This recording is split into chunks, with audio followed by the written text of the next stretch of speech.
So this is Paul. Oh, what do we know about Paul? We know Paul was Jewish. We know he went to school as a kid, where we know he studied the Bible a lot. By the time he was 13, Paul had probably memorized the first 5 books of the Bible. That's Genesis, Exodus, Leviticus, Numbers, and Deuteronomy. We know Paul had a father who was a tent maker, so Paul learned the skill of making tents too. We know Paul and his family were Roman citizens, and that took money. Lots of money. So Paul and his family were doing pretty well making tents. We know that Paul became a Pharisee. Pharisees tried to obey every single law and rule exactly. They were obsessed with being pure and clean. So they would take regular ritual baths and showers. Why? Because it was one of the rules. Showering regularly might seem pretty normal to you and me, but back then, it wasn't normal for everyone. We know Pharisees usually had long beards.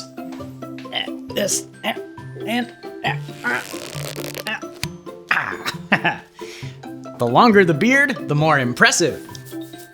They wore fancy robes. And maybe even had a special amulet or necklace that they wore.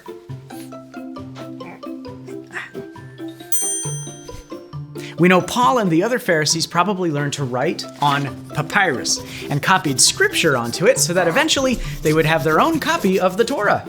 Ow. We know the Pharisees spent so much time studying and obeying the rules that they were pretty confident they were doing everything right. They thought that the more they followed the rules, the more God would love them. But Jesus cared more about people than he cared about rules and books and money. Jesus taught that loving God with your heart mattered more than following the rules. But this was the opposite of what Paul and the rest of the Pharisees had studied their whole lives, so they did not like Jesus. Eventually, the Pharisees put him on trial and had him put to death, which is crazy because Jesus had never done anything wrong. Even crazier, 3 days later, Jesus was alive and appeared to his friends again. He told them to share the truth about him, the good news, with the rest of the world. Paul and the other religious leaders thought Jesus was dead, but people were still talking about him.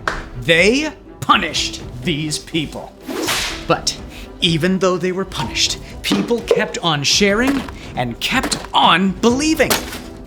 And it wasn't just in Jerusalem anymore. The word was spreading. So Paul decided he would go out to other cities and countries to stop people from sharing about Jesus. First, he went to a city called Damascus.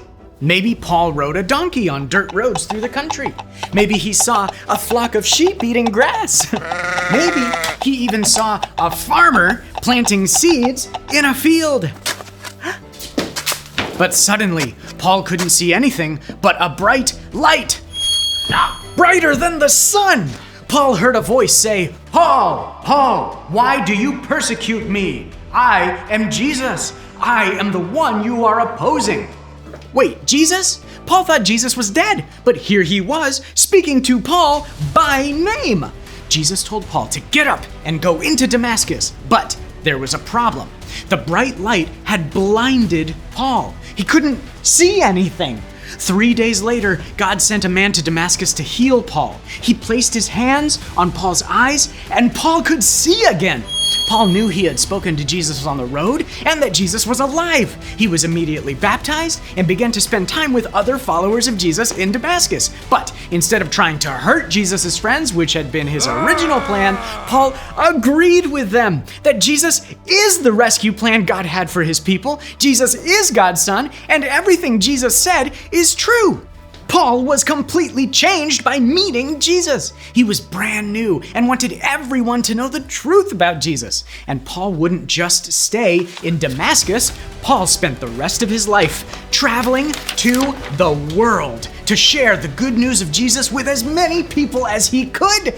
And I can't wait for you to hear that story.